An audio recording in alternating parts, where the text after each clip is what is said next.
श्री स्वामी समर्थ मंडळी, श्रावण महिन्याला सुरुवात झालेली आहे. जिकडे तिकडे भक्तीचं असं वातावरण आहे.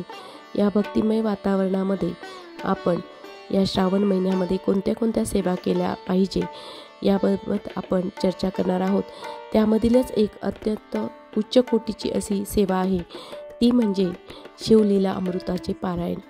तर हे शिवलीला अमृताचे पारायण आपण कसे करायचे, त्याचे नियम काय आहेत, हे पारायण कुणी केले पाहिजे, या सर्वांबाबत आपण सविस्तर चर्चा करणार आहोत.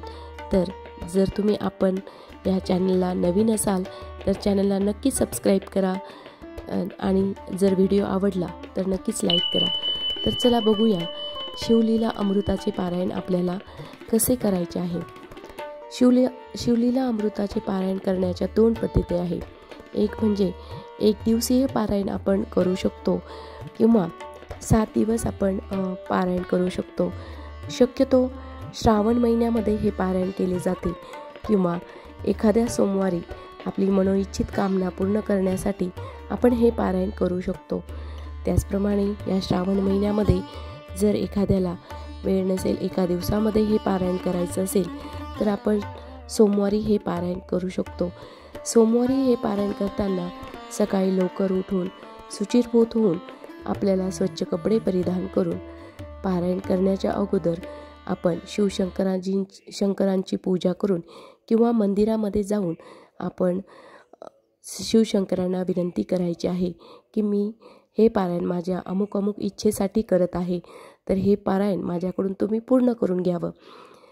संकल्प सोडल्यानंतर आपण घरी येऊन आपले पारायण सुरू करू शकतो. पारायण काळामध्ये करताना आपण 7 अध्याय झाल्यानंतर आपण थोडीशी विश्रांती घेऊ शकतो. शिवलीला अमृतामध्ये एकूण 15 पारायण आहेत. तर या 15 पारायण आपल्याला एका दिवसामध्ये 1 दिवसीय पारायणामध्ये पूर्ण वाचावे लागतात. 15वा अध्याय हा ऐच्छिक आहे, तो आपण वाचला तरी चालतो, नाही वाचला तरी चालतो. त्यामुळे 1 दिवसीय पारायणामध्ये हे पूर्ण 1 ते 14 अध्याय किंवा 15 अध्याय आपल्याला पूर्ण वाचावे लागतात. मध्ये 7 पारायणानंतर आपण 7व्या अध्यायानंतर आपण थोडीशी विश्रांती घेऊ शकतो. या काळामध्ये आपण या सोमवारच्या दिवशी आपण उपवास करू शकतो किंवा पारायण होईपर्यंत आपण फलाहार करू शकतो. अशा प्रकारे हे पारायण करून आपण त्याची सांगता आरतीने वगैरे शंकराची आणि गणपतीची आरती घेऊन सांगता करू शकतो. हे झालं 1 दिवसीय पारायणाचं. त्यानंतर 7 दिवसीय पारायणाचं देखील आपल्याला असंच करायचं आहे. प्रथमतः आपल्याला संकल्प सोडायचा आहे.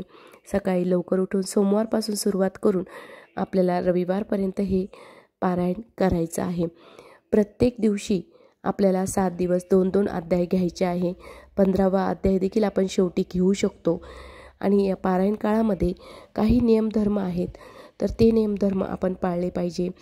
तामसिक आहार आपण वर्ज्य केला पाहिजे. मांसाहार, त्याचप्रमाणे तामसिक जो काही आहार आहे तो आपण वर्ज्य केला पाहिजे.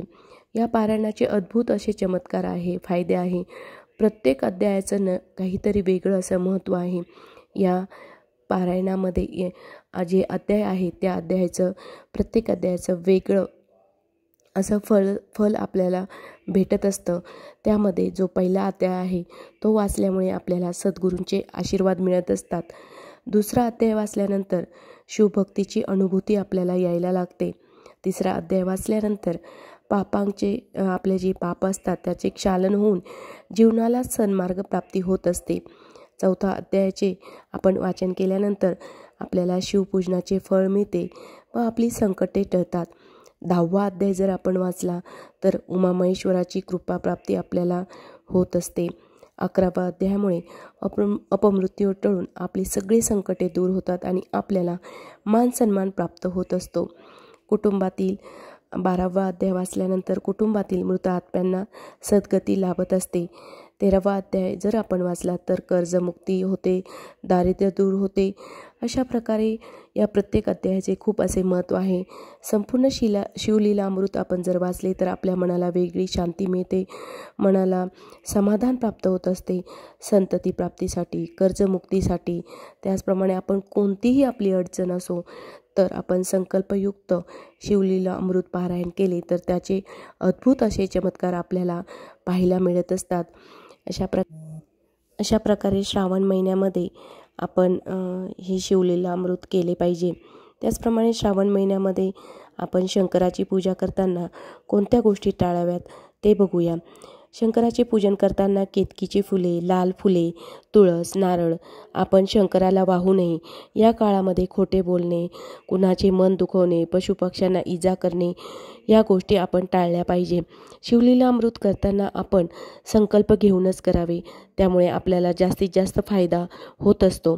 शिवलीला अमृत करताना जर आपल्याला परगावी जाण्याची वेळ आली तर शक्यतो जाऊ नये, पण जर जाण्याची वेळ आली तर लवकरात लवकर आपलं पारायण आपण पूर्ण करून घ्यावं.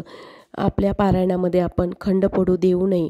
7 एके दिवसीय पारायणामध्ये आपण पारायणामध्ये थोडी विश्रांती घेऊ शकतो, पण पूर्ण एका दिवसात ते पूर्ण करावयाचे असते. अशा प्रकारे शिवशंकरजींचा कृपा आशीर्वाद प्राप्त करून घेण्यासाठी आपण ह्या शिवलीला अमृत पारायणाचे पारायण करू शकतो. आपले ह्या पारायण काळामध्ये आपल्यामध्ये सात्विकता, शुद्धता आणि श्रद्धा असणे अतिशय गरजेचे आहे. अशा प्रकारे जर आपल्याला हा व्हिडिओ आवडला असेल, माहिती महत्त्वपूर्ण वाटली असेल तर आपल्या व्हिडिओला लाईक करा, शेअर करा आणि जास्तीत जास्त सबस्क्राईब करा. जर तुम्ही शिवलीला अमृत जर तुम्ही वाचत असाल तर तुमचे काही अनुभव असतील तर ते नक्कीच आपण कमेंटमध्ये तुम्ही मला सांगू शकता. श्री स्वामी समर्थ.